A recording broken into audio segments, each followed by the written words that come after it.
Welcome to Synthaholic Games. This is your host, David, and I am joined, as always, by... The Lizard Man. Hello, I'm Brian, and today we're going to talk about video game stuff that we found interesting in the past 3 weeks, because we haven't made one in a week. We're a week behind. So here we are talking about things that we're going to talk about before, but now we're talking about it later. I don't know what the date on any of this stuff is. These are just things I wrote down in the past 3 weeks that I forgot to send to David before we podcast. It's just like now and later. It happens the way it happens sometimes. Exactly. So, David, would you be so kind to kick us on off to what we're talking about? Well, I will go ahead and bring that up. And I hope everybody that's listening is having a wonderful day. I hope so, too. We should do some ASMR and make some really pretty sounds in their earballs. I would do that, but I'm fooling people because my mic doesn't work. Brian's not using his really nice XLR mic. He's usually using his webcam microphone today. All right, so this actually was a more recent bit of news that I'm starting with first. Bethesda Game Studio workers unionized under the Communication Workers of America.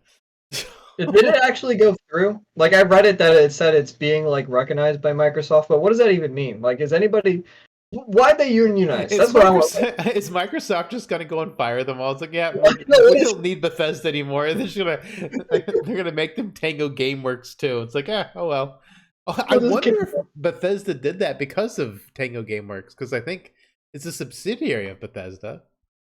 Oh, but this is Bethesda Game Studios, so this is only Fallout's and Skyrim or Fallout, Elder Scrolls, and Starfield. It's not all of them. It's not Bethesda over. No. I think that would be worded. I think they would say ZeniMax. But does ZeniMax on all of them? Yeah, the branch is like ZeniMax. There's this Bethesda ZeniMax, and then there's the sub studios like id, Tango GameWorks, Bethesda Games. That's weird. I wonder why it's just Bethesda Game Studios. That's. I have a couple guesses. Something tells me the management at that company isn't very good. Oh, are you talking about Pete Hines? He quit. Who's ever in control of is Todd Howard actually have any power? Or is he just the creative guy? He doesn't even work there. He just shows up. He doesn't actually work. Yeah, I don't know. If I was working at Bethesda, I would be scared that Microsoft is just going to shut down my studio, considering they just made the biggest flop possible. So they were just maybe we got to come together to make sure Microsoft doesn't just fire us, because Microsoft seems to do that. We also aren't making the best games anymore, and that's probably because of poor leadership is most likely what it is. I feel like is poor. Recently, Todd Howard, it's been probably almost a month now, but Todd Howard did an interview with Mr. Matty Plays, a YouTuber, and I was really disappointed with this interview because I was really hoping Bethesda was just going to make their Shattered Space expansion for Starfield and then just move along to Elder Scrolls so we can hopefully get rolling on Fallout 5 after Elder Scrolls. But apparently they want to release multiple expansions yearly, or at least a yearly expansion for Starfield for at least another year. So I'm like, oh no, you can be working on this for longer? Starfield sucks. Stop working on it. Just pretend it didn't exist. Work on the stuff people like. I don't know. I don't know what the money situation is, but there's no way this game's probably making much money if it broke even. I don't know. It's making more. I think it's making more money than we think it is, because I guess we'll find out after the expansion comes out, because people who bought the $99 edition of Starfield get the expansion, and they also got a little bit of the coins for buying the cosmetics that's in the store. Who knows what they're going to be? So I don't know how much money they're actually making from their stuff, because there was some stuff built into the special edition, or the $99 edition. So I wonder how well Shattered Space will sell on its own, I don't plan on Probably buying it because I've uninstalled Starfield. I don't want to play it again. It's not good. yeah. Well, The more I started off kind of liking it, and then I started liking it more, and the more I played it, the enjoyment just started falling. Whereas like other Bethesda games, the more I played them, the more I liked them. This one is just nah. well, we've talked about Starfield a lot. I just hope the devs that work at Bethesda, if there's any good ones left, are able to, maybe have a little bit more say in the games that they're working. Because I'm sure on like I don't know what their Twitter accounts or something, I'm sure there's individuals that are giving them death threats. I feel like that's like a default internet reaction to something that's bad. So I'm sure Hmm. some of them are not doing so great mentally. They're probably just following orders, otherwise they'll just get fired. So hopefully they'll have a little bit more power because those are the ones that probably know how to make a good game, but leadership probably doesn't care. Is most likely what it is. Yeah, I So mean like I also feel like just the tools they're using just are archaic. I mean, they say they can make games fast with the creation engine, but they haven't made games fast since Fallout 3. I mean, like their after Fallout 3, their development cycle fell off a cliff as far as how fast they're able to make things. And they're yeah, getting slower and slower, which I mean at their current rate, we're not looking at the next Fallout game till probably somewhere in the 2030s, like late late 2030s probably at 2030. this point. Like it is disturbing how long it's going to take for these games to come out, and their studio has grown. They've got so many more people, and they say their tools are easy to work with, They must but not. it doesn't seem like it for how long it takes them to put out games. It's just all PR talk. I wish companies like straight up couldn't just lie. It feels like all of them are just like, oh, our players are happier than ever, or we're able to make games 10 times faster than what we were before. When it's just like objectively, you're just lying. I feel like that should be illegal. I mean, it should be. Like just I feel confidently this. getting up and just making stuff up because you asked one person that works at your company that if they took a survey, an internal survey, and they said, "Do you like your job?" and they said yes, so they're like, "Our developers are the happiest they've ever been." Yeah, it's like, what do you think you're gonna say? You want me to tell the truth and like get fired? Yeah, so Uh, it's a tricky situation, and like it kind of blows me away that CD Projekt Red is moving away from the Red engine. They're going to Unreal 5, and like they did such an amazing job with like the Red engine in Cyberpunk 2077. Like it's still like near impossible to run that at like full settings. Like that game is Maybe that's insane. the problem. I I don't mean, know. I mean, there has to be a reason why they're switching over. I mean, I think Unreal is probably at least the best public game engine. I'm sure oh, there I might mean, maybe. Unreal 5 is extremely powerful, but I mean, they've done amazing things with the Red Engine, so I really don't know. Well, yeah, maybe it's easier or something's faster. It streamlines stuff in Unreal 5. It's got to be I something mean, like that. I'm not Otherwise, complaining. I just think it's interesting that they are yeah. taking that step, and Bethesda won't.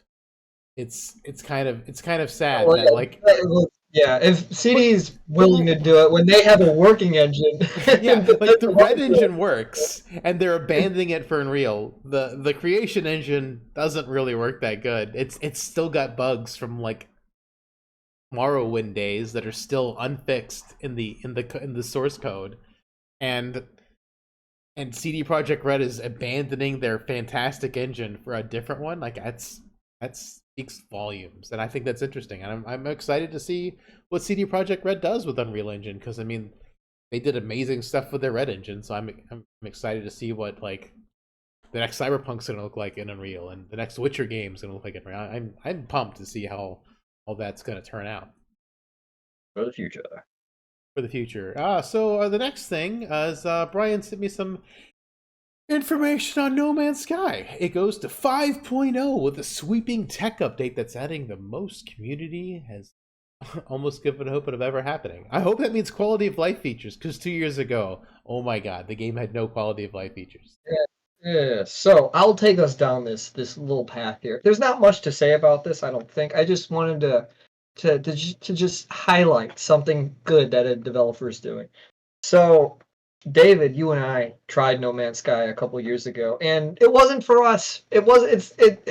People do like the game, but it just wasn't for us, which is okay. Not every game has to be for us. That said, though, Hello Games is the ones that develop it, and Yeah. they've consistently put out updates since 2016. I looked it up when the game came out. The game's been out since 2016. They're on their 33rd major update, and not one person has paid for any of them. I think that's really cool, and I want to highlight that to show that these companies are making you like you can look at those like Planet Zoo or what the Skylines City Skylines. Oh yeah. There's like a trillion DLCs for these games, and each one costs like $5. No Man's Sky could have easily done that, and they chose not to, and they gave it all to the players for free, which shows that there are games that still make money and don't sell DLC. They probably don't make as much, but that's not the point. They're doing it because they're a good dev and not a bad dev. Well, So that's really it. there's a double-edged sword to this. Personally, I believe.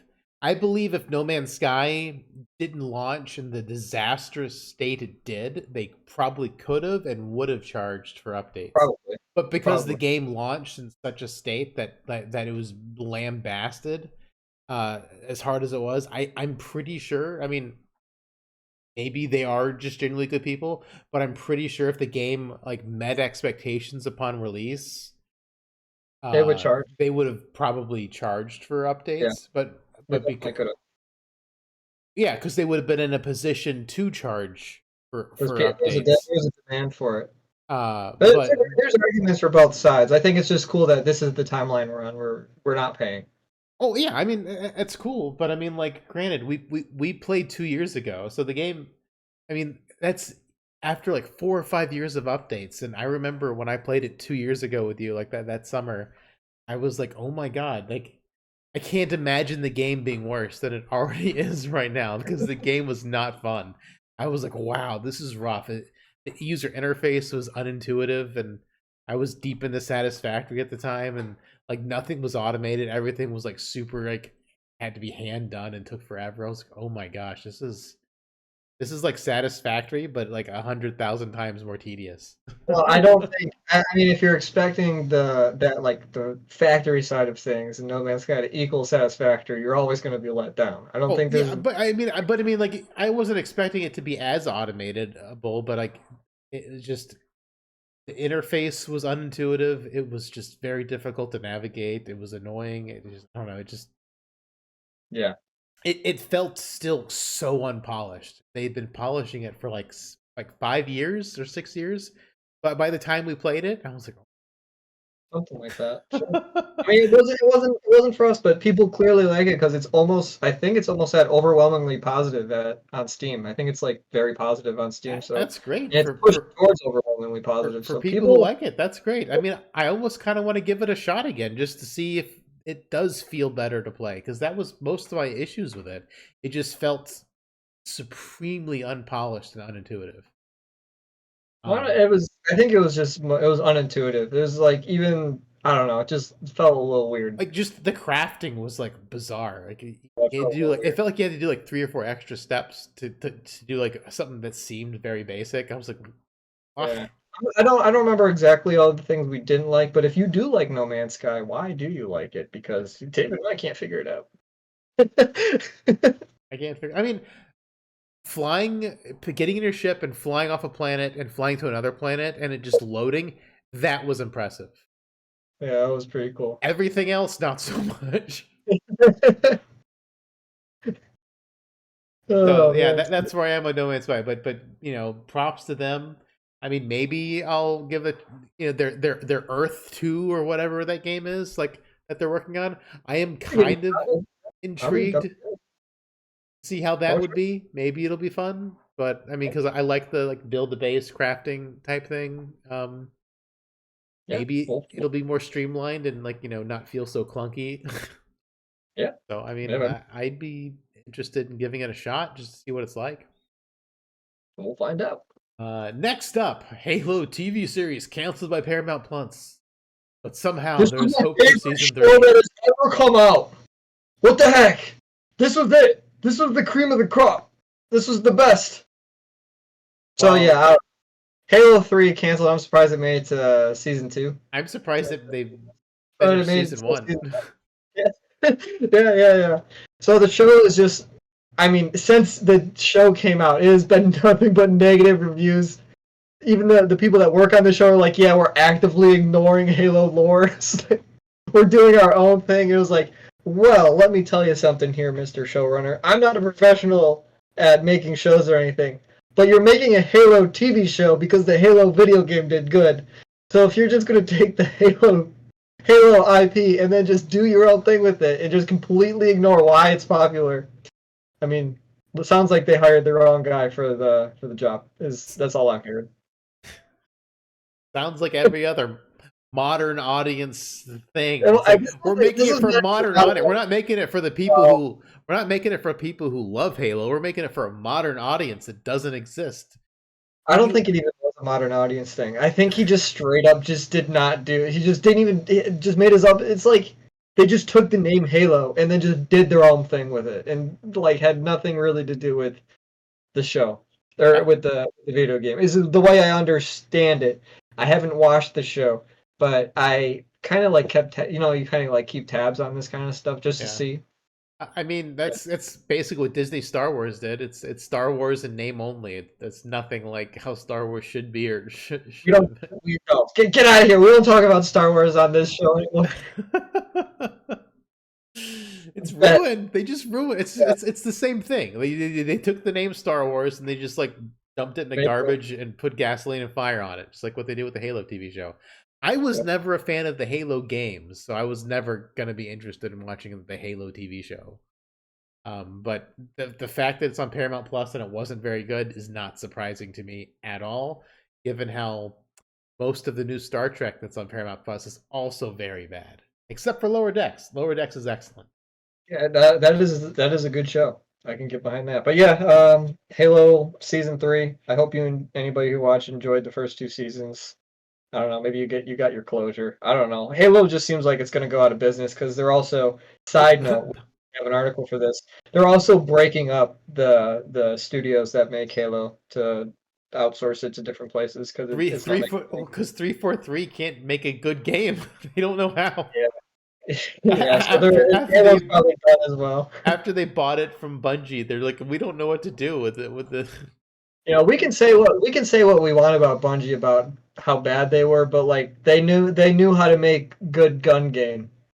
They know how to make like a gun that feels good to shoot in a game.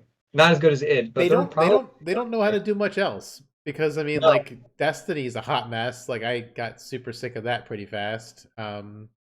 But they I've can make never they can make a good looking game, a game that like I think gameplay wise is fun. I think the problem for Destiny that you and I probably have, maybe I don't know the about you, but quest like it just gets design so yeah, is so yeah. bad. Everything just got So so bad. boring. The gameplay was fun, but it's like, how many times do I got to keep doing the same thing over and over again? I can't find any of the lore. I don't understand what I'm doing. How do I customize anything? What are these quests? What is the story? Why is there only two kinds of quests? It feels like Pokemon Go, or it's like catch this many Pokemon, or do this other task, and all the quests are basically just the same It's two like they're things like over and over. MMO. They're like MMO quests. MMO quests are even better than that. I liked Well, my I'm not. I ever. mean, yeah, but there's some MMO quests that are like, go kill 40 chickens. Why? We needed a way for you to get XP. To get revenge for Link after all those chickens that Oh murdered yeah, him. yeah, Yes. it's a callback to Nintendo. Yeah, it's a callback to The Legend of Zelda. Absolutely. We got to get revenge on the chickens that killed us when we couldn't kill them in the old Zelda games. Because Exactly. actually, the chicken should have been the final boss in the Zelda games, not Ganon or Ganondorf. Screw that guy, chicken. Chicken. But if only they had ruptured tendons in the Zelda game. Well, there's only one game that's got that. There's only one game that I know of that's got ruptured tendons. And That's that's it. That's Divinity there you 2 Original go. Sin. There Maybe you the first one had it. I don't. I never go. played the first one. Yeah, me neither. Me And then neither. our final article today, FTC blasts Xbox Game Pass price increase and new tiers as product degradation. Yeah, the David, See, I this is I think why I've maintained, and I keep saying that Game Pass is not making money. They keep raising the price and they keep doing dumb things. Money is being lost somewhere in this chain. I don't care how Microsoft says it's profitable. I'm like, they're making money with the subscription service, sir, because it's bringing in money. But video games are expensive to make. And giving a monthly cost for things that cost so much, and it's like $60 or $70 for just the individual game by itself to be purchased, money's being lost somewhere in the chain. And if you own all these companies that are doing it, then you're losing money since they're under you. You know what I mean? Like there's money hemorrhaging somewhere in this scheme. And the fact that this price, they keep adjusting the price and making the tiers weird and confusing, is just a testament to that. And I don't understand why people think this is a good thing. they're trying to maximize profit somewhere. It's just, I think what the FTC is taking issue with is that Microsoft is firing all these people. They're making a bunch of different tiers for Game Pass, and I'm sure they're also doing other things with throughout their organization to maximize money. They're trying to do the same with Xbox as well. But Maybe don't spend $5 billion on Activision. yeah, the issue is that they're still making record profits, and they're just like firing everybody because it's like every quarter is like they're just making more and more and more money, and all But they're the doing thing is just that we don't know firing. if those profits is coming from the game Oh, yeah, division, because yeah, we Microsoft don't know. Yeah. is a hugely profitable company anyway. Microsoft makes boatloads of money without the gaming division. Like, we don't know actually how the gaming division is doing. I think all this fat trimming and price increasing is so that it's not a detriment to the company, and Yeah. it actually helps, Like, because other than I don't think it's really that profitable, it might be the honestly. loss leader of the company. I mean, you can have a branch of your company that's a loss leader, and you just have it for like PR and just so somebody else doesn't come take it. I think So, that's what Xbox is, because I remember speaking to you. I don't know if we actually podcast or did our sent the Hall of Games on this particular article, but I remember sending it to you, just to you, months ago when you and I were having a discussion whether or not Game Pass was making money, and the article basically said that as you if see, we're like it, record is making money, doing amazing. well, no, but the one They, I sent to you was that yeah, if their subscriber number isn't at a certain number, like Xbox just might dissolve completely, the Xbox brand by 2027, yeah. because if they don't meet a certain target. And like, I don't think, I mean, if they're doing so well, that's not too far in the future for them to be shutting down if they're already doing well. You know what I mean? Like, Yeah. that They don't that make it. seems that seems like a red flag. I just don't understand the getting rid of Tango GameWorks. That doesn't make any sense. They have a billion, well, they don't own a billion, but like they have what, probably somewhere between 50 and 100 studios they own. I don't know. None of them really seem to be making any like major games. And One the one studio studio that that does, they won get rid of. awards. The game was critically and consumerly Yeah. acclaimed. It doesn't make any sense. I don't understand it at all. I don't know. I mean, it must have not been making money. Whatever it was, it must have just not been making money. I don't know how. Why? I don't know how these other studios that are making nothing or whatever they're making gets no push and makes no money. I don't know how those ones are. I don't know. I honestly just don't understand how Microsoft I'm curious. operates.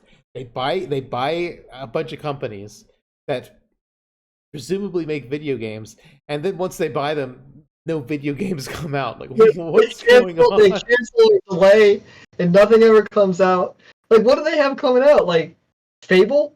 Is that like the one game they have that's like a AAA game? I don't know. Like, And Avowed? Who owns Obsidian? Microsoft. Okay, there you go. We got Avowed in. So we got Avowed. We got the Indiana Jones game coming out. We got Shattered Space coming out But that from was being worked on before Bethesda. Microsoft bought them. I don't count That's that true. one because that was before Microsoft. Yeah, that is true. It was before Microsoft bought them. It's just how many studios But they because it own. was before Microsoft bought them, that means it could be canceled. That is true. It might be. Well, no, isn't this like this is like Microsoft not how loves canceling games.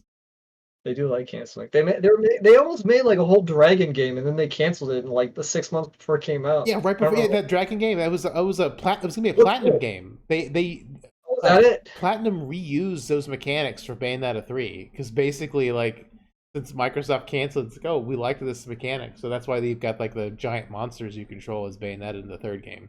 Oh, okay. Because it was Okay. like, it was, I think that was tied to that Dragon game that just disappeared. Yeah, And it sure. looked Yeah. cool. Like that was one Xbox game that looked really cool. That Yeah, I and was then like, they oh man, I might want to try this, but like, no, no. yeah, I don't know. Microsoft's Xbox finances don't make any sense to us. I'm not in the weeds enough to really know what's going on, but I don't know. A lot of what they're doing doesn't make any sense. I I would like just to. know Could we give a win I just know to game Nintendo? development is expensive. Yes. Uh, game budgets are getting higher and higher and higher, and they think they can make profit selling Game Pass, which is a monthly subscription at a relative. I mean, granted, it's going up, the price is going up, but we're The looking highest is at like over 20 now. yeah, but it was below 20. Well, You it know, started at 5. yeah. So like it's like it was just they keep jacking this price up, and I'm just like I don't know. I've never purchased Game Pass. I never plan to because I want to have my games locally on my computer. I don't want to stream games. I don't want to do that crap. I want my games on my machine so I can mod them or not mod them at my leisure. Exactly. Yeah, Exactly. I have no if I can't buy the game, I don't need the game. You know what I mean? If I can't buy the game, I don't need the game. Oh You know man, what I that's mean? Like pretty good. I mean sure some people say they use Game Pass to try games out, but I mean I also like it's either a game I wanted to play. I mean, granted, I didn't like Starfield, but I put 100 hours into it because You're an insane I person. was a Bethesda fan, and Was you still are? oh I don't know. I mean, like I'm not excited about the next Elder Scrolls, and I'm super scared about Fallout because of how bad Starfield was. I'm Well, yeah, we'll be dead by the time Fallout comes out, so you that's don't have to worry that's about true. that. I guess I don't have to worry about that, but Well, we'll be dead by the time that comes out. yeah, I would like, in closing though, I would like to give a win to Nintendo if I could for a moment. ooh okay. Yeah. So again, this is a big company, so I'm just gonna preface this by like they might be lying. But they did. They had a stockholder. This is we don't even know. There's no article for this. This is off the top of the dome that I read. They had a shareholder meeting where they talked about AI and how they're implementing AI into their their game design or games or however they're doing it. And they said that like, well, AI has already been being used in all our games for forever because if you have the AI for CPU or NPCs or whatever, there's always there's some type of AI that's going on there, Yeah, even though if it's simple. What they were specifically asking though is generative AI, the ones that just make the AIs that just like make art and all that. And they're like, how are you gonna like use this? And they're like, we're not gonna. We want to make a pure Nintendo experience the only way we know how to do it. We'll implement the technology if we see fit and it makes sense. But they're like, right now, just we're not using it. So I think that's kind of cool. but I mean, I don't like. generative AI isn't like the curse everyone thinks it. I brought this up before. Like, if you feed a generative AI system your own artwork, you can have it create different versions of your own artwork. None of them are feeding. Nobody has their own AI that they're only feeding their own stuff to. They're scraping the internet for everything. And it's I probably legal. I understand, but I watch a YouTube channel called Royal Skies, and he uses like when I think Stable Diffusion, and he builds His own thing. his own little AI thing based on his artwork Yeah, style. that's cool. That's So he fine. can generate stuff in his own style. Like I think stuff like that is great. But when you're scraping the internet for everything and you're doing the crap Adobe is doing by like stealing everyone's art and photos and using them to feed AI things, I think that's really scummy. But when Nintendo, they've got a body of work, they've got tons of artwork they probably never released. They could feed everything they've ever made into a system so they could Yeah, have some generative, stuff. I mean, granted, they probably want to pay their own artists, and that's fine. I mean, I'm happy with them doing that too. But I mean, like, AI is a tool. It's not supposed to be a replacement for anything. sure. It's just a way, to do things. And, like, AI doesn't make things perfect. They come out weird and wonky sometimes. So I mean, having a real artist is still essential. Yeah, for now. I still think companies are going to get rid of like cut Oh, their they are, market. Yeah, because companies don't understand that AI is a tool, not a replacement. yeah. Well, I think companies are going to treat it as a replacement. Well, they are, but they're wrong because Well, you still need someone who understands the fundamentals of art and AI to do it. If they only understand AI and they only hire people who deal with AI, then they're going to be losing something. And it's just exactly. this cost cutting stuff to maximize profits is just like ruining everything. It's ruining movies. It's ruining TV. It's ruining gaming. It's ruining schools. It's ruining everything. Everything is just like terrible Everything's because of. greed. Let's get rid of greed, and we'll be in a utopia in 5 years. Oh yeah, Uh, I'm all for the circle jerk utopia. Everyone gets a yeah. jerk. Everybody gets in. That's why it's a Everybody circle jerk. exactly. No one left behind. No one. No one Everybody. left unjerked. No one. No one's left behind. Oh man. So yeah, that's the news we found. Cool. Yeah. I don't know Well, actually what's going on. I don't know if there's actually any, important news going on. I don't know it. what's news? Who cares about that stuff? No. Anyway, well, thanks for listening to our philosophical games discussion. As always, We're gonna, you know what, we should just become like philosophers for video games. That's what we should become. It's like, there's the Greek philosophers and now there's gonna be the video game philosophers. We're starting new. starting We're new. starting brand new something. What's a good video game philosopher name? The Dementus. Dementrites. Dementrites. Dementortes. And Oh man. Aristotle Dementius. You're gonna have to write a book with that. Just talk about your philosophies with Oh, video games. yes, absolutely. So yeah, email David at synthaholics@yahoo.com. And all that I don't fun know. stuff. Yeah, do it. Yeah, do that stuff. Do that. Absolutely. Well, thank you all for tuning in. I've been Dave. I've been Brian. This And time. we'll catch you next time on Synthaholic Games. Bye bye. Bye bye.